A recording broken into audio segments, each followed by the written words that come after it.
Ya, itu di Jalingkut itu banyak memang Pak stok ikannya. Sayangnya ini Tegal yang notabene Tegal Kota Bahari ini slogannya, tapi yang terkenal di luar kota itu satenya kan itu nggak nyambung itu Pak harapannya pemerintah dengan kita slogan Tegal Kota Bahari ya kita munculkan ikon-ikon hasil pengolahan ikan kita gitu Pak.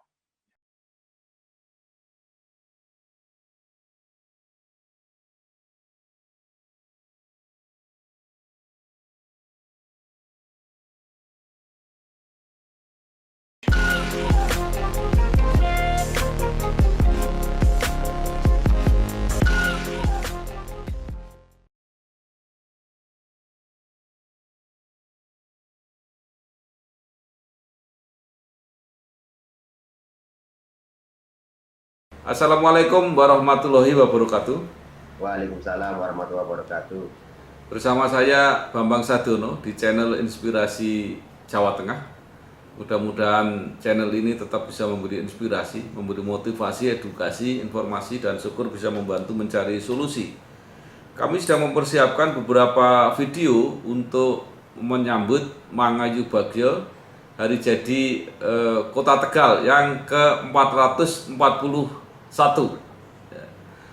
terutama mau berdiskusi di bidang potensi ekonomi Kota Tegal. Saya sudah bersama dengan Pak Reswanto, Ketua HNSI, Himpunan Nelayan Seluruh Indonesia Kota Tegal. Apa kabar Pak Reswanto? Alhamdulillah kabar baik Pak. Semoga Ya, demikian dengan kabar Bapak ya Pak ya. ya, insya Allah amin. Pak Riswanto, ini dalam suasana hari jadi Kota Tegal yang ke-441, nanti tanggal 12 April.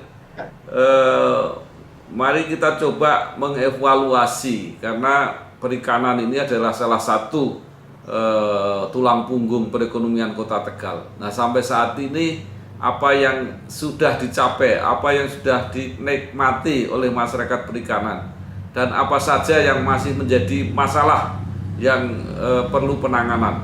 Monggo Pak Riswanto. Baik, terima kasih. Mohon izin Bapak atas kesempatan waktu yang sangat baik ini. Semoga Allah Subhanahu wa taala memberikan kita kesehatan sehingga kita bisa melanjutkan aktivitas kegiatan sehari-hari kita. Amin amin ya rabbal alamin. Baik Bapak, apa yang tadi Bapak disampaikan di awal terkait dengan hari jadi Kota Tegal yang ke-441 yang insya Allah nanti tanggal 12 April 2021 Pak Ye. Kemajuan yang terkait dengan sektor perikanan dan kelautan ini sangat menarik sekali untuk saya sampaikan bahwasanya sektor kelautan ataupun sektor perikanan kelautan Kota Tegal ini potensinya sangat besar sekali Bapak. Manakala dari kita mau bersinergi memajukan sektor kelautan ini karena di sektor kelautan perikanan tangkap kita untuk nelayan Bapak kita berkontribusi juga ke PAD-nya Kota Tegal ya kan itu melalui perda yang mengatur terkait retribusi di sektor kelautan dan perikanan kita itu diatur perda nomor 3 tahun 2010 Pak. Itu di sana ada yang mengatur terkait besarnya retribusi itu ada 2,7. Bentar Pak, saya sedikit 2,78% itu yang dibebankan kepada nelayan 1,66 dan untuk bakul ada 1,22%-nya. Dulu pemerintah kota menargetkan kita di sektor kelautan dan perikanan itu sebesar 8,5 miliar untuk per tahunnya.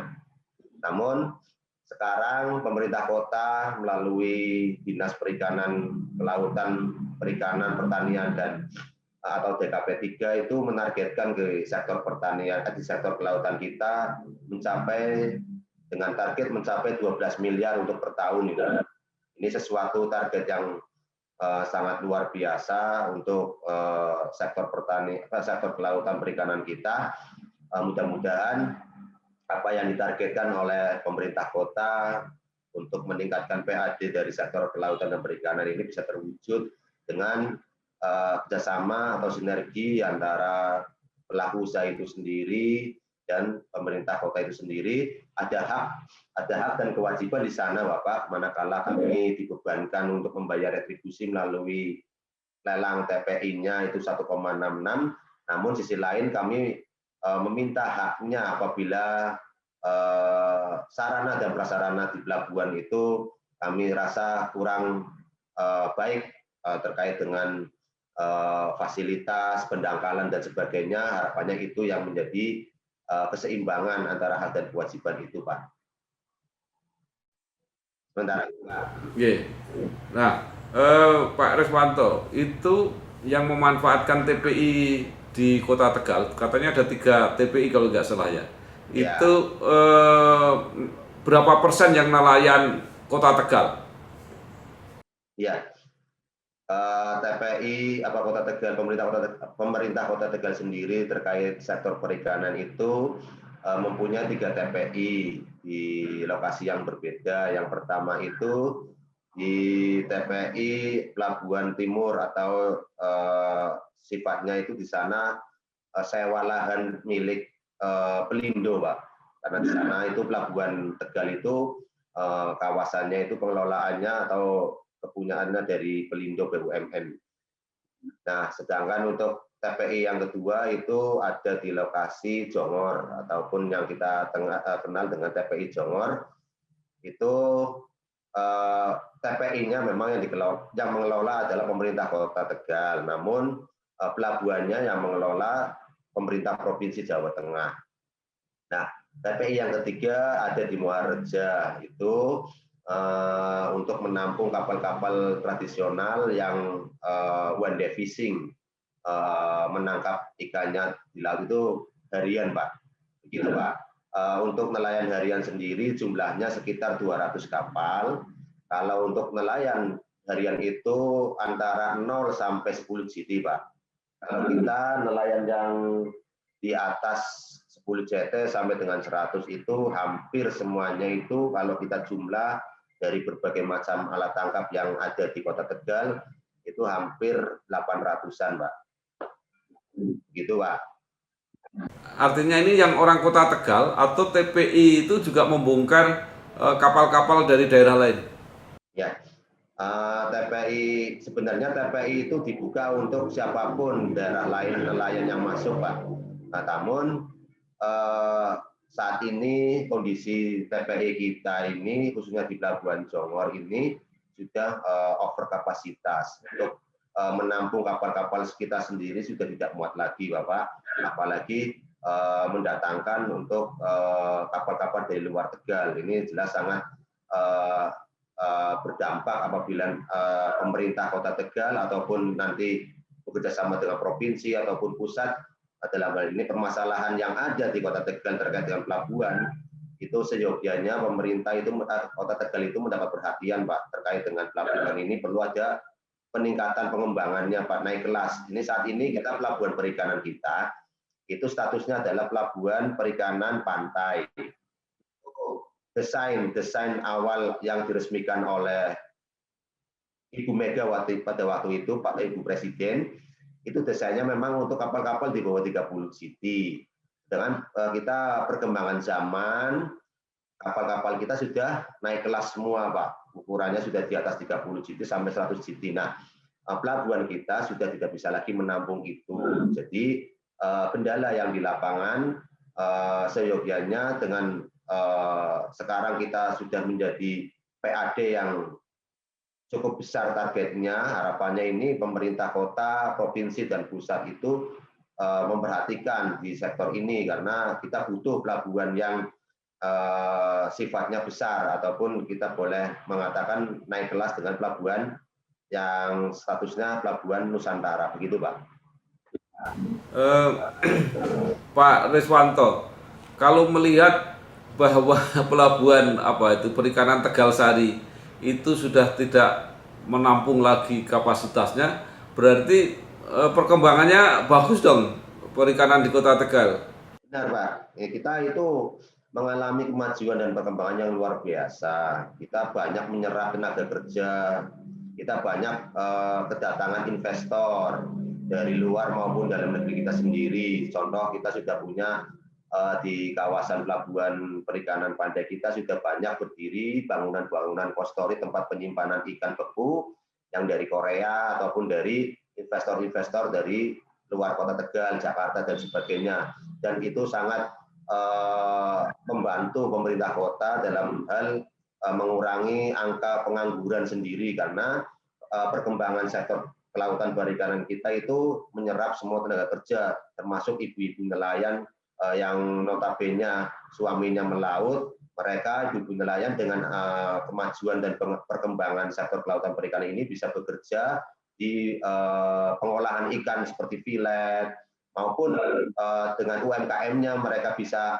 membuka usaha seperti ikan asap, bisa masakan pindang dan sebagainya. Nah, ini yang kita pertanyakan juga ke harapannya, ini kok Tegal Bahari, cuman yang terkenal kok satenya bukan ikan hasil tangkapan gitu Pak ya. Pastinya ya dengan Tegal Baharinya ya yang muncul ikonnya adalah ikon pengolahan ikannya. Harusnya seperti itu yang kita dorong, dan kita pemerintah mendorong itu ke apa istilahnya untuk pusat oleh-oleh kan, apabila nanti tamu dari luar kota singgah di kota Tegal, tanya oleh-oleh khas Tegal itu apa, masa sate orang Tegal Kota Bahari begitu Pak. Ya. Saya itu kan pernah di satu garis itu yang jualannya apa, ikan bakar banyak di Tegal Sari itu. Ya, itu di Jalingkut itu banyak memang Pak stok ikannya. Sayangnya ini Tegal yang notabene Tegal Kota Bahari ini slogannya, tapi yang terkenal di luar kota itu satenya, kan itu nggak nyambung itu Pak. Harapannya pemerintah dengan kita slogan Tegal Kota Bahari, ya kita munculkan ikon-ikon hasil pengolahan ikan kita gitu Pak. Pak Reswanto, Ya. dengan apa meningkatnya apa kapal-kapal ikan di Kota Tegal ini, setelah nggak tertampung di Tegal Sari, kan sebagian ditampung di Pelabuhan Niaga Pelindo. Benar Pak. Nah, Pelabuhan Niaga Pelindo ini sendiri ingin pemerintah kota maupun Pelindo sendiri ingin dikembangkan kembali menjadi pelabuhan niaga. Nah, berarti nanti kapal-kapal ikannya kan diusir dari situ. Gimana solusinya? Ya, memang di Pelabuhan Pelindo adalah permasalahan klasik di Kota Tegal. Karena memang secara aturan kalau di Pelabuhan Niaga tentu atau aturan yang ada di sana itu mengatakan kalau sudah statusnya Pelabuhan Niaga tidak ada kapal-kapal perikanan yang sandar di sana. Memang itu benar, Pak.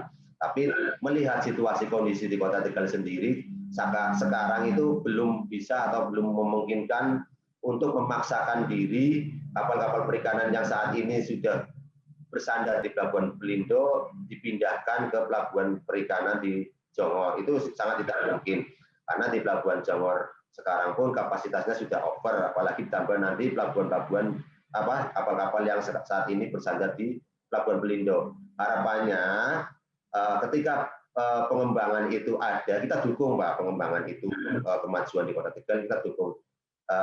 Harapannya nanti nelayan tetap ada tempat khusus juga dari perusahaan BUMN itu Pelindo dalam pengembangannya itu, sebagian untuk pelabuhan niaga dan sebagian harapannya bisa menampung untuk kapal-kapal perikanan kita. Karena besar loh Pak, kita di sana itu tidak gratis loh Pak, kita di sana dikena biaya tambat labu juga, kan itu pemasukan juga untuk BUMN dalam hal ini dan Pelindo. Jadi dengan kondisi sekarang pemerintah yang tidak punya lahan juga tidak mungkin untuk dipaksakan apabila pengembangan Pelindo itu memaksakan kapal-kapal perikanan yang sudah ada di sana untuk dialihkan atau dipindahkan ke Pelabuhan Jongor. Itu tidak mungkin Pak. Harapan seperti itu.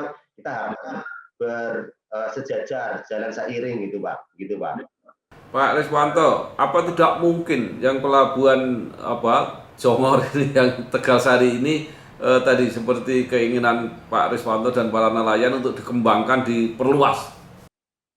Terus segala sesuatu yang pasti mungkin Pak, tergantung dari niat dari kita ataupun pemerintah. Kemarin saya difasilitasi oleh pemerintah Kota Tegal dalam hal ini Pak Wakil Wali Kota. Kemarin kami audiensi dengan Kementerian Kelautan diterima langsung oleh Pak Menteri yang baru. Itu menaruh perhatian Pak sebenarnya Pak pemerintah pusat dalam hal ini KKP untuk mengembangkan pelabuhan perikanan di Kota Tegal. Malah konsep yang muncul dari Pak Menteri itu konsepnya selain pelabuhan perikanan itu konsepnya juga konsep wisata, pelabuhan dan wisata. Itu justru sangat menarik sekali. Nah, minggu yang kemarin itu Pak Menteri itu ada rencana kunjungan berschedule juga Tegal, Pekalongan, Tegal, Cirebon, Indramayu. Mohon maaf ini saya sampaikan, berhubung kita malah di pemerintahnya sendiri terjadi kegaduhan, ada yang membatalkan jadwal awal di Tegal untuk peninjauan pelabuhan kita dan berlanjut di pelabuhan Cirebon dan Indramayu. Itu sangat sayang sekali, padahal pada saat kami menghadap beliau menaruh perhatian itu untuk pengembangan pelabuhan perikanan kita, Pak. Gitu, Pak. Ya. Itu nggak bisa dibantu supaya rukun itu. Ayo Pak, kita bareng-bareng bisa biar jalan.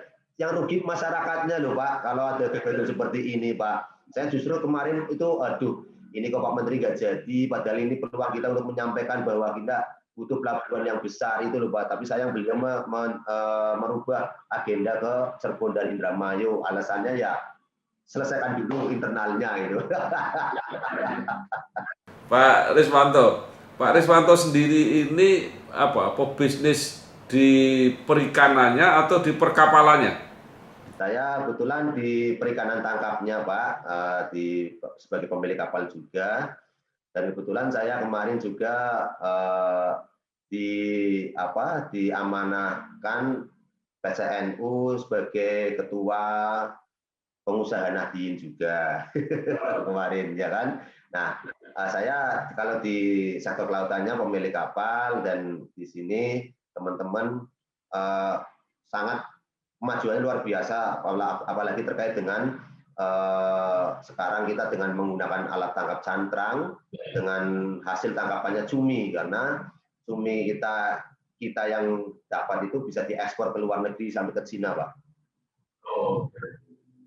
Pak Riswanto, dukungan galangan kapal di Tegal seperti apa?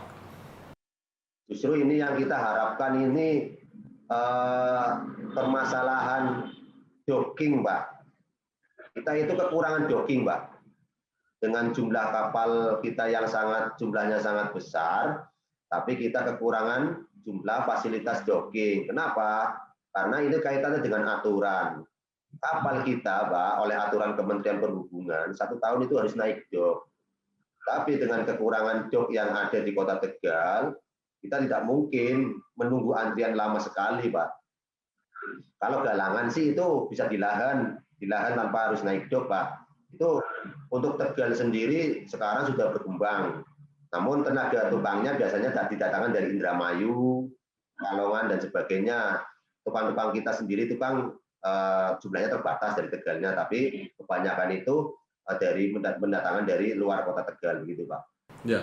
Jadi solusinya kalau dock tadi seperti apa? Apa harus docking di tempat lain gitu? Ya, kita itu keterbatasan lahan pemerintah Kota Tegal sendiri. Kemarin ada wacana untuk docking KUD sendiri, yang notabene Koperasi Nelayan itu mau diarahkan di lokasi Kampung Tirang, sebelah barat Pelabuhan Perikanan Pantai. Namun lokasi Kampung Tirang itu akses jalannya susah Pak, karena harus menyeberang. Jadi KUD selama ini juga belum mau menerima pemindahan lokasi di sana, karena lokasi yang saat sekarang ini oleh pemerintah Kota Tegal mau dijadikan akses sambungan dari program adanya taman di Tegal Sari begitu Pak. Ya.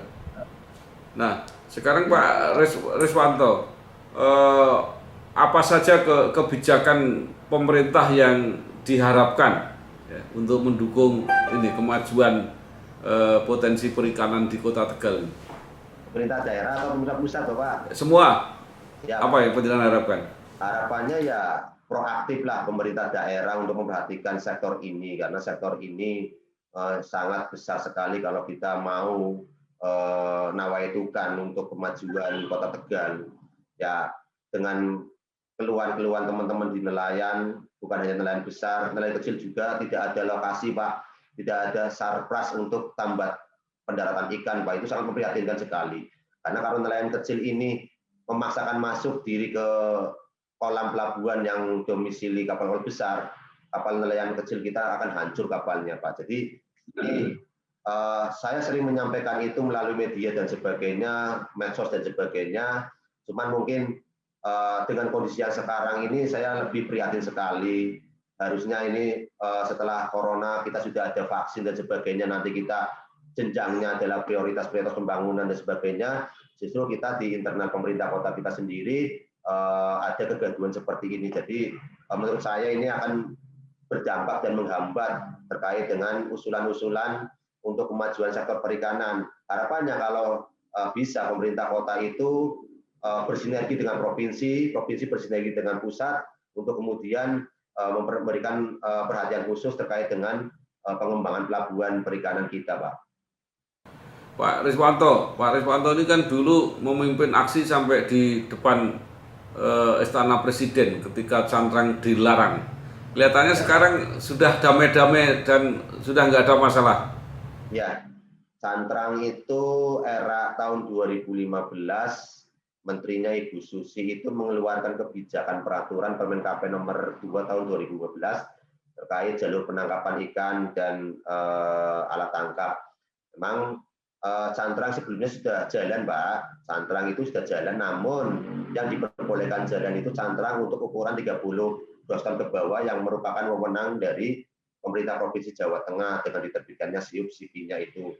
Namun perkembangan zaman itu kapal kita naik kelas di atas 30, namun kita terkendala dengan izin pusat. Untuk cantrang yang di atas 30 izin pusat belum bisa diterbitkan, makanya kami sempat reaktif dari tahun 2015, teman-teman di Pantura Jawa Tengah sempat ke istana sampai dengan kita ketemu Pak Presiden 4 kali, dan yang terjadi adalah kebijakan diskresi, bukan adanya aturan baru, karena Pak Presiden sendiri membolehkan kita melaut lagi, namun aturan yang mengikat pelarangan itu masih berlaku sampai dengan sekarang.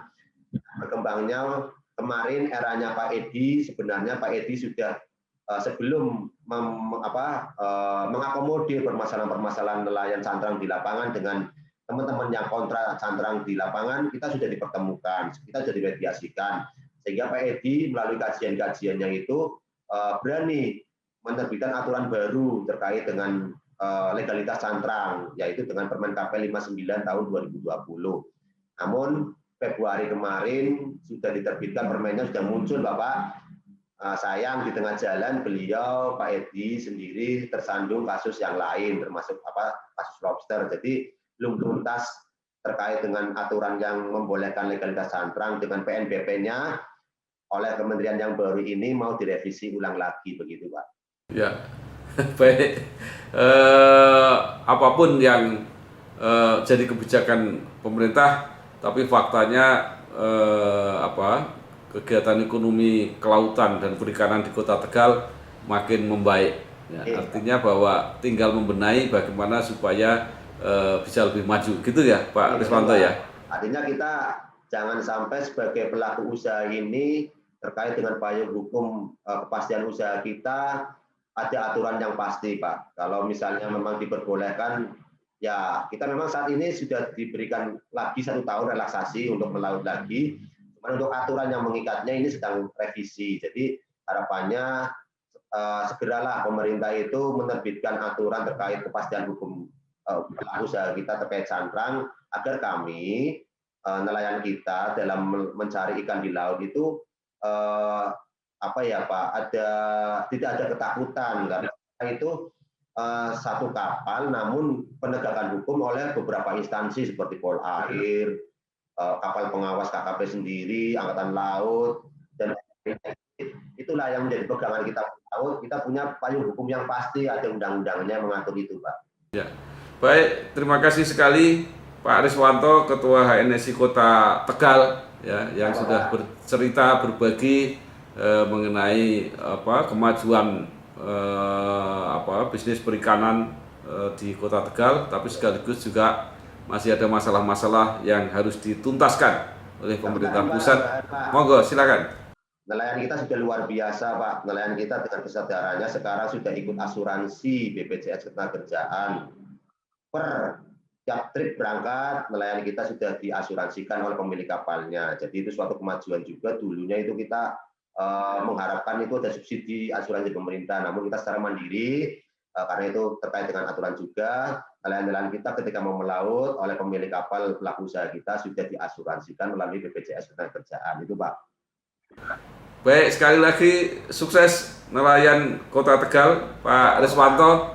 Dan Tegal jangan hanya dikenal karena satenya, tetapi harus dengan seafoodnya, kira-kira gitu ya. Betul, Bapak. Ya, sekali lagi sukses, terima kasih. Wassalamualaikum warahmatullahi wabarakatuh. Waalaikumsalam warahmatullahi wabarakatuh. Terima kasih, Bapak.